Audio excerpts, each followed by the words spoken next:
Hello everyone. Um, Today I would like to introduce a book written by T. Colin Campbell and Thomas M. Campbell, who are a PhD and respectively medical doctor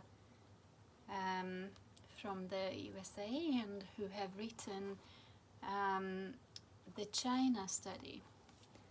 I'm not sure if you can see the book. So China study, and that was published in 2005, and so it has been a long time ago. You can argue it's almost like 20 years ago, but it's still relevant today, as evidenced by the fact that it's still cited by many researchers even today. And as for example, it was cited by Dr. Lee Williams, who is studying on lifestyle diet, especially diet with different types of diseases. And that's how I found out about it.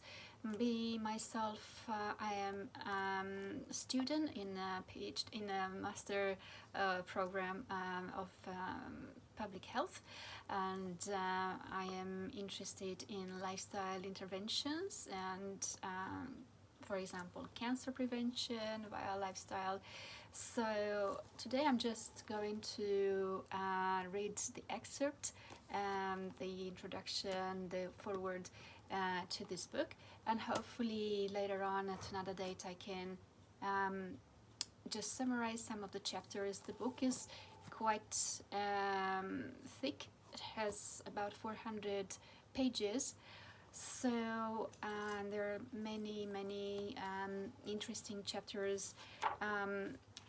I think maybe the most interesting chapters are going to be the chapters about cardiovascular diseases and cancer. So I have been writing my master's thesis about prevention of cancer and via lifestyle interventions.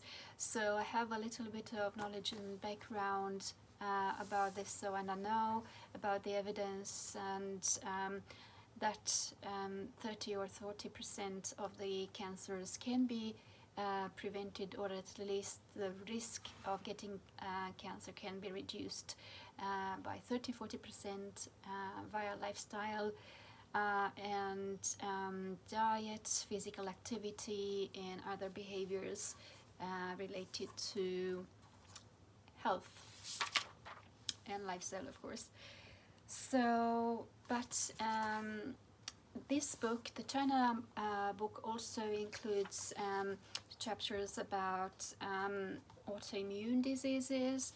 So if you think about diseases as lupus, different types of allergies, but also the health effects of our diets and lifestyle on bones, kidneys, eye, and brain disorders. Obviously, nowadays, Alzheimer's disease has been increasing as the population increases, and it is said that Alzheimer's is actually a type 3 diabetes, which indicates that it has a link to especially diet. Where it will be possible, I will try to update the information according to the latest research, but this is still, I think, a valid study. It's, Dr. Campbell, T. Colin Campbell, graduated from the Cornell University and received a medical degree. The China study is his legacy, and is the most comprehensive study ever conducted in health and nutrition. He is Jacob Gold Sherman Professor Emeritus of Nutritional Biochemistry at Cornell University, and has received more than 70 grant years of peer-reviewed research, funding, and authored more than 300 research papers. The China study was a accumulation of 20-year partnership of Cornell University, Oxford University in the UK, and the Chinese Academy of Preventive Medicine. So, let's see what the foreword says. The science is clear. The results are unmistakable. Change your diet and dramatically reduce your risk of cancer, heart disease, diabetes, and obesity. By any measure, Americans' health is failing. We spend far more per capita on health care than any other society in the world. And by the way, I can say that this is still true, even today, 20 years later. And yet 2/3 of Americans are overweight and more than 50 million Americans have diabetes. We fall prey to heart disease as often as we did 30 years ago, and the war on cancer launched in the 70s has been a miserable failure. Half of all Americans have a health problem that requires taking a prescription drug every week, and more than 100 million Americans have high cholesterol. To make matters worse, we are leading our youth down a path of disease earlier and earlier in their lives. 1/3 of the children in this country are overweight or at risk of becoming overweight.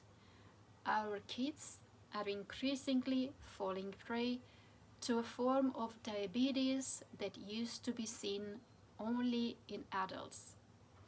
And children now take more prescription drugs than ever before. These issues all come down to 3 things: breakfast, lunch, and dinner. The China study presents a clear and concise message of hope that it dispels a multitude of health myths and misinformation. If you want to be healthy, change your diet. So this was the foreword to this book. I look forward to telling you a little bit more. Please feel free to subscribe to this channel to find more about how to reduce your risk for cancers, cardiovascular diseases via diet mainly, but also other lifestyle interventions. And diet has been proven that probably is one of the easiest lifestyle behaviors that people can engage with. And it's as much as about reducing the risk for cancer and cardiovascular diseases and all other diseases as preventing these diseases, as 30 or 40%, for example, of all cancers are preventable. So you can take steps to stay healthy, and even if you have these diseases, as Dr. Campbell says in this book, heart diseases can be reversed or at least improved with lifestyle. Cardiovascular diseases and cancers are the 2 main causes of mortality worldwide, and it's estimated or predicted that by 2035 cancer is going to be the number 1 cause of mortality in the world. So I think it is very important that as the population ages, that we engage and we choose a lifestyle that can keep us as healthy as possible, as long as possible. But thank you for me for this time, and see you next time in the next video. Bye for now.